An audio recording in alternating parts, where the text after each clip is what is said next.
En esta ocasión nos toca el cableado horizontal. ¿Qué es lo que vamos a encontrar en el cableado horizontal? Lo primero que vamos a encontrar es la parte física, es decir, precisamente los cables o la fibra óptica, es decir, el medio por el que estamos transmitiendo, transportando la información. Los sistemas de canalización, es decir, las canaletas, el cómo vamos a moverlos, cómo vamos a transportarlos, dónde vamos a sostenerlos o cargarlos, etc. Dentro de ello, ¿qué otra cosa nos encontramos? Lo primero es, en el cableado horizontal, lo primero que tenemos que verificar es cuál va a ser el cableado. Si va a ser un cableado centralizado, en donde cada uno de nuestros elementos, cada uno de nuestros componentes va conectado a nuestra central, a nuestro primer maestro, vamos a ponerlo así, o en su defecto vamos a tener una distribución, donde vamos a tener elementos intermedios, los cuales se pueden conectar cada uno de ellos, y a su vez estos se conectan a otro secundario y por último llegan a nuestro principal, que en este caso esta topología ya la habíamos observado como la de árbol, y esta nos permite facilitar y reducir en este caso la configuración y sobre todo economizar en él lo que sería el medio físico o el cable, el costo del cable. ¿Qué es lo que más nos vamos a encontrar? Los elementos que nos vamos a encontrar es precisamente el cable, los conectores, los patch, los mutoas y los puntos de consolidación. Algunos de los ejemplos de lo que tenemos aquí, ¿no? Obviamente estos ya los habíamos conocido, son nuestros conectores, los cables horizontales, que en este caso son todos los que vamos a lanzar en todas nuestras líneas, los mutoa, que ahorita vamos a verificar que es un mutoa y un punto de consolidación, y los patch cord, que en este caso ya es nuestro cable en el cual estamos conectando a nuestros diferentes dispositivos. ¿Cuáles son los estándares? En este caso que nos encontraríamos. El primero es el del cable. ¿Qué es lo que vamos a encontrar? Pues bueno, el cable por lo regular lo vamos a definir como UTP. Sin embargo, la U significa que no está blindado el cable y existen diferentes categorías. En este caso, estamos analizando la categoría número 5.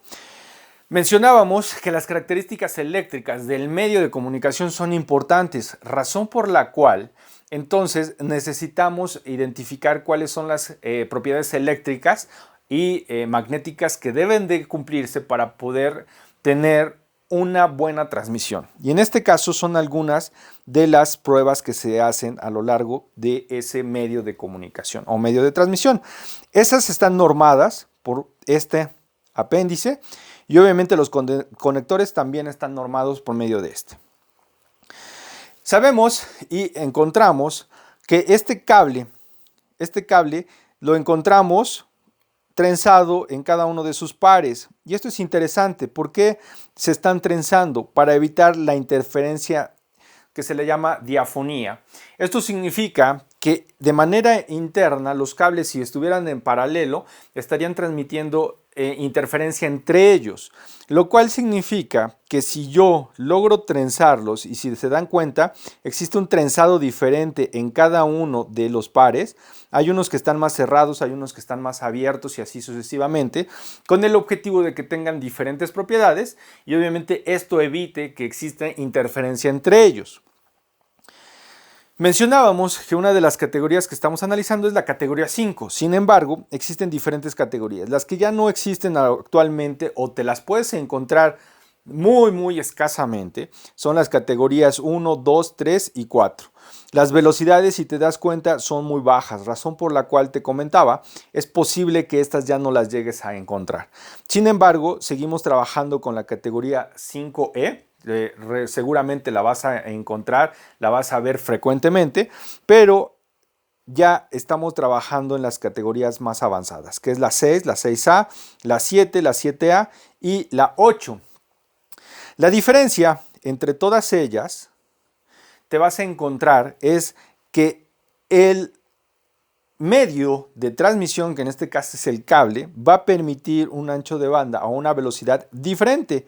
Y entonces esa diferencia es la que hace el gran cambio en el medio. Entonces, solo en el caso de la categoría 8 está limitada a una distancia de 30 metros, lo cual pues obviamente es diferente a un cableado horizontal.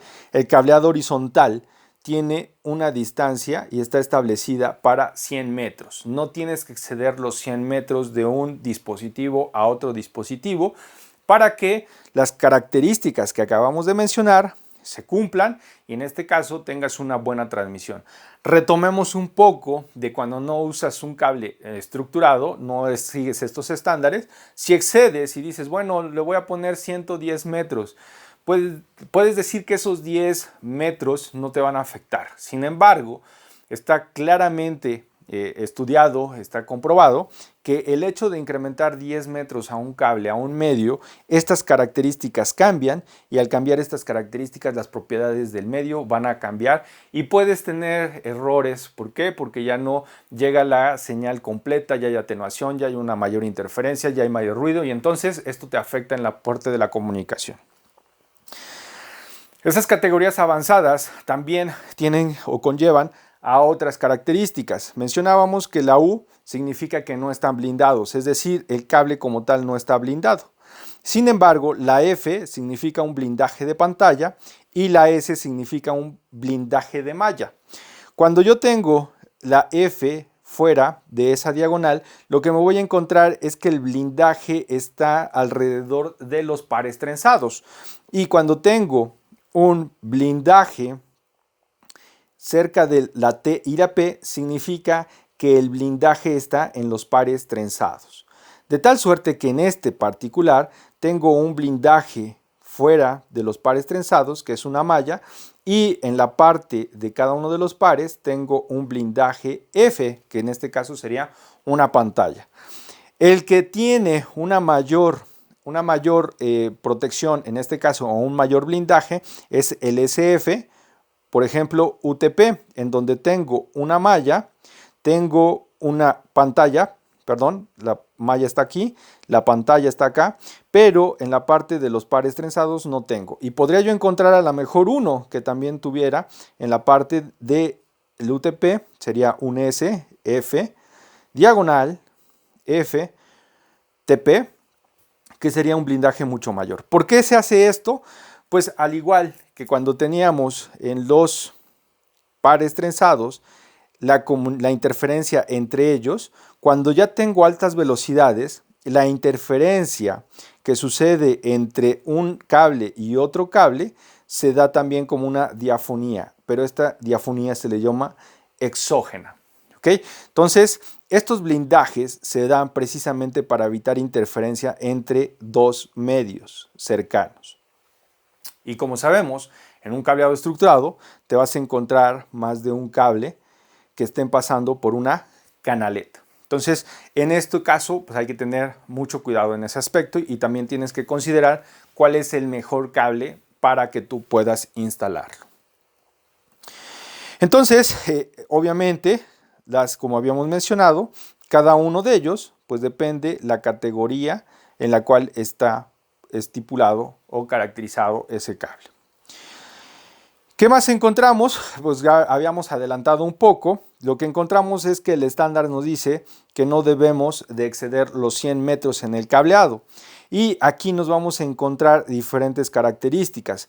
También nos dicen que podemos transmitir por medio de esa canaleta diferentes medios donde haya corrientes fuertes y débiles. Sin embargo, pues hay que cumplir con estas especificaciones. Es decir, que las canaletas tienen que ser separadas, como lo mostramos acá, pero hay un dieléctrico en medio de ellas, en donde una pasa la línea fuerte y en el otro pasa la línea débil. Cabe destacar que las distancias van a depender de cómo vamos a estructurarlo. Si yo tengo un punto de consolidación, entonces la distancia de este punto a este punto va a ser precisamente los 100 metros. Sin embargo, si yo no tengo punto de consolidación, no debo de exceder los 90 metros. Es decir, si hay un punto de consolidación, puedo tener 200 metros de extremo a extremo. Pero si no tengo punto de consolidación, tengo que asegurarme de no rebasar los 90 metros.